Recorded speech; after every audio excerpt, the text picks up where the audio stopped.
रामपुर गांव अपनी एक खास पहचान के लिए मशहूर था। इस गांव की गलियों में कदम रखते ही तरह तरह के स्ट्रीट फूड की खुशबू हवा में तैरने लगती थी। कहीं चाइनीज नूडल्स की सोंधी महक, कहीं पानी पूरी की खट्टी मीठी खुशबू, तो कहीं समोसे, वड़ा पाव और मोमोज के ठेले सजे रहते थे।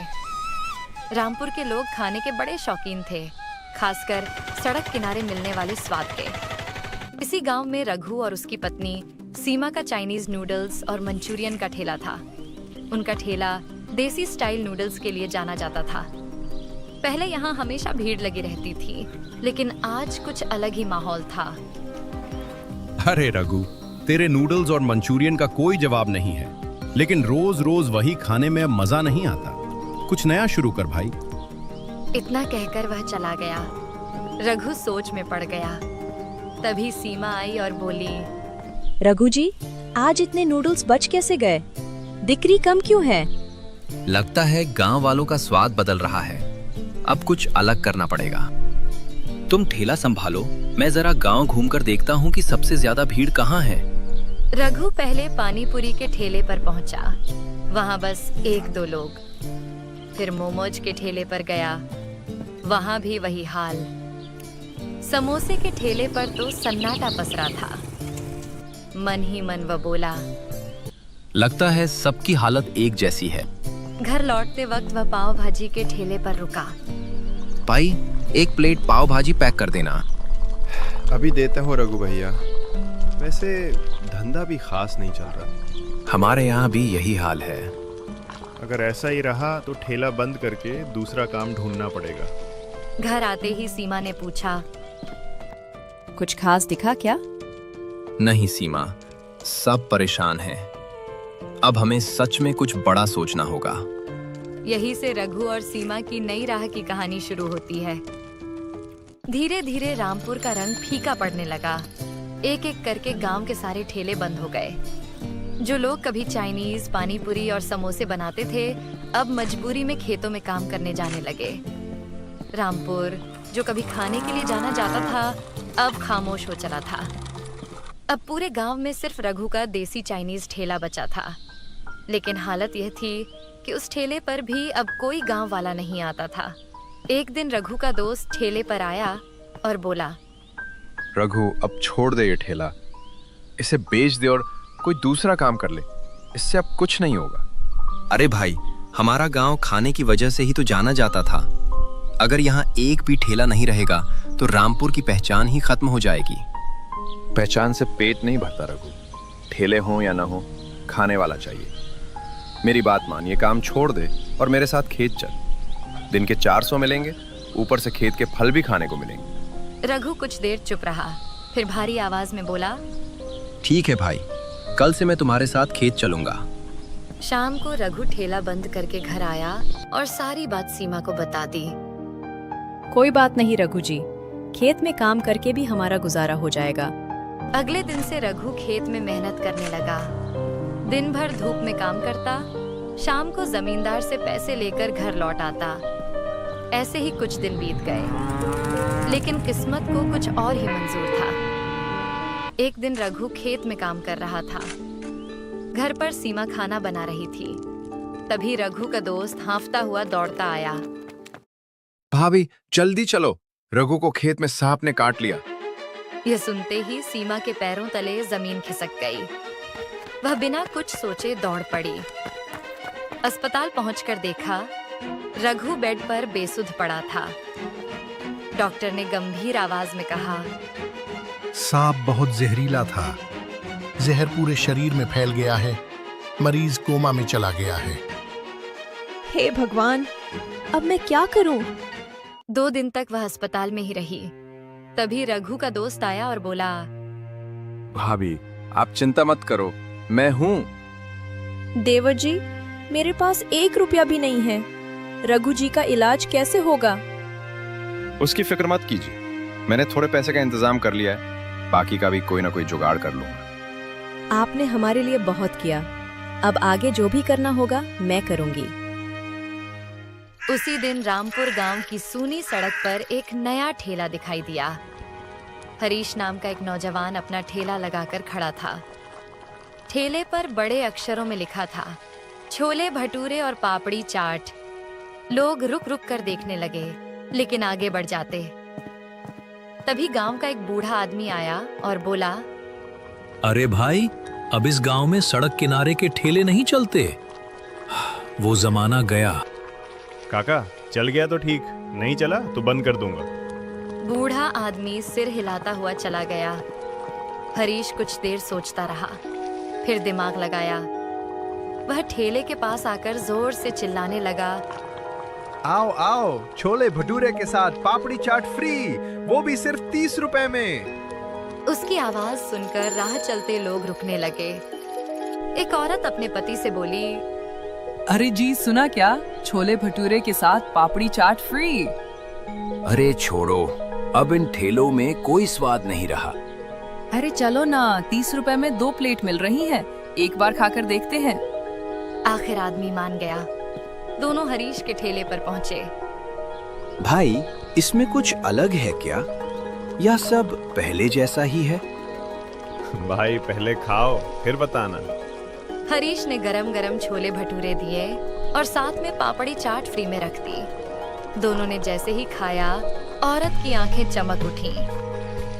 अरे वाह, स्वाद तो सच में अलग है। सही है भाई, 30 रुपए में 2 स्ट्रीट फूड, मजा आ गया। धीरे धीरे लोगों की भीड़ बढ़ने लगी। गांव में फिर से वही पुराना रौनक लौटने लगा। बातें फैलने लगीं। हालांकि बाकी लोगों ने भी अपने ठेले फिर से लगाए, लेकिन किसी का ठेला नहीं चला। भीड़ सिर्फ हरीश के पास ही जमा होती थी। एक दिन सीमा अस्पताल से लौटते वक्त वह ठेला देखती है। काश हमने भी कुछ ऐसा सोचा होता तो शायद आज रघु जी इस हालत में न होते। घर लौटते समय सीमा को रास्ते में रघु का दोस्त सुरेश मिल गया। भाभी, सब ठीक तो है? देवर जी, मैंने सारे गहने बेच दिए हैं। उनसे कुछ दिन तो काम चल जाएगा, पर उसके बाद क्या करेंगे? भाभी, मुझे लगता है आप रघु भैया का चाइनीज ठेला फिर से शुरू करो। अगर ठेला चल पड़ा तो पैसों की दिक्कत नहीं रहेगी। पर देवर जी, गांव में तो सिर्फ हरीश का ठेला चल रहा है। बाकी सबने भी लगाए थे, पर किसी का नहीं चला। पता नहीं उसने ऐसा क्या किया। भाभी, हरीश के ठेले का राज हमें मोहन काका ही बता सकते। मोहन काका? वो कैसे? वो गांव के पहले ठेले वाले थे। उन्होंने हर तरह का ठेला चलाया है, उन्हें जरूर कुछ पता होगा। दोनों सीधे मोहन काका के घर पहुंचे। बेटी सीमा, रघु को होश आया क्या? नहीं काका, पर डॉक्टर कह रहे हैं आ जाएगा। काका, हमें नया ठेला लगाना है, बताइए क्या बेचें कि चले? बेटा, अब ठेला चलाना आसान नहीं।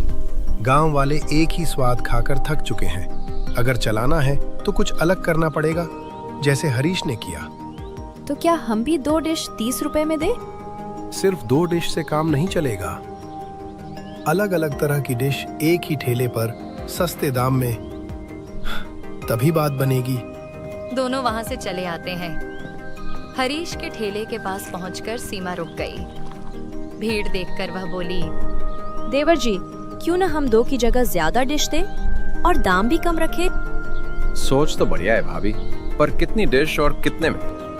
सीमा कुछ पल चुप रही, फिर उसकी आंखों में चमक आ गई। देवर जी, हम बेचेंगे 10 तरह का स्ट्रीट फूड, और वो भी सिर्फ 100 रुपए में।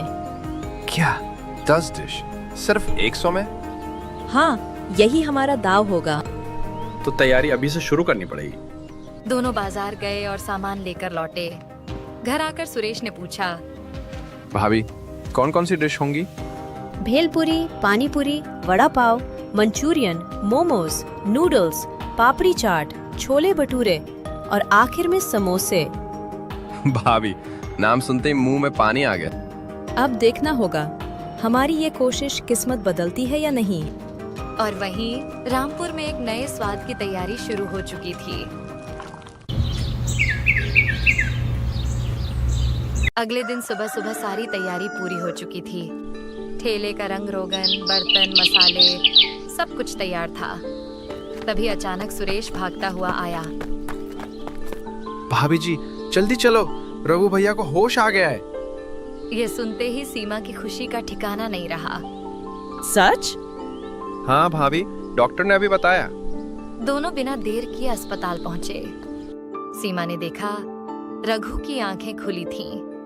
वह कमजोर आवाज में बोला, सीमा, रघु जी, आप ठीक हो गए। भगवान का लाख लाख शुक्र है। अब खतरा टल चुका है, आप इन्हें घर ले जा सकते हैं, बस आराम जरूरी है। सुरेश और सीमा रघु को घर ले आए। घर पहुंचते ही सीमा ने सारी बात बता दी। ठेले की योजना, 100 रुपए में 10 स्ट्रीट फूड और सुरेशनी की मदद। सुरेश, दिल से शुक्रिया। तूने हमारा बहुत साथ दिया। भाई शुक्रिया तब कहना जब ये 100 रुपए वाला ठेला सच में चल जाए।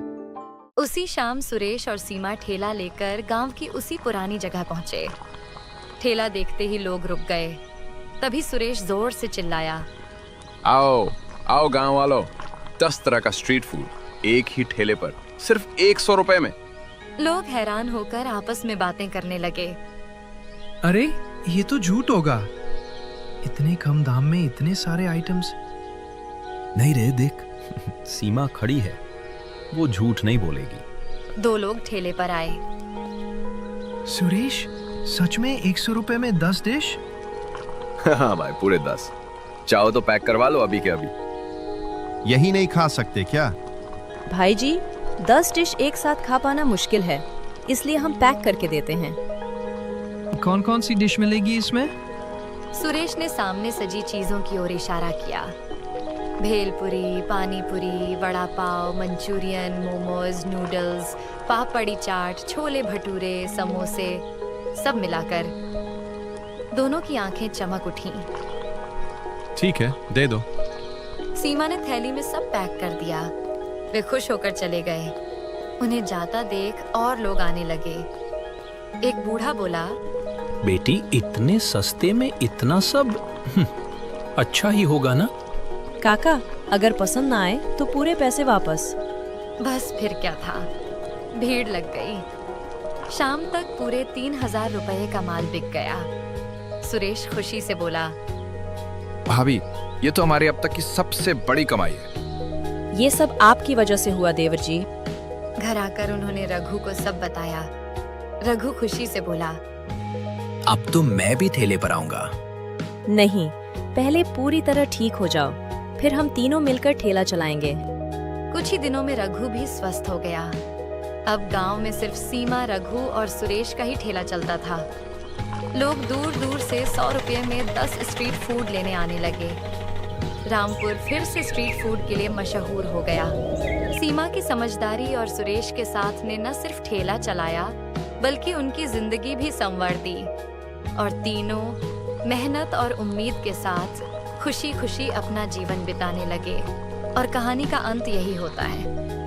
आगे ऐसी ही मजेदार कहानियों के लिए कार्टून प्लस चैनल को सब्सक्राइब कीजिए।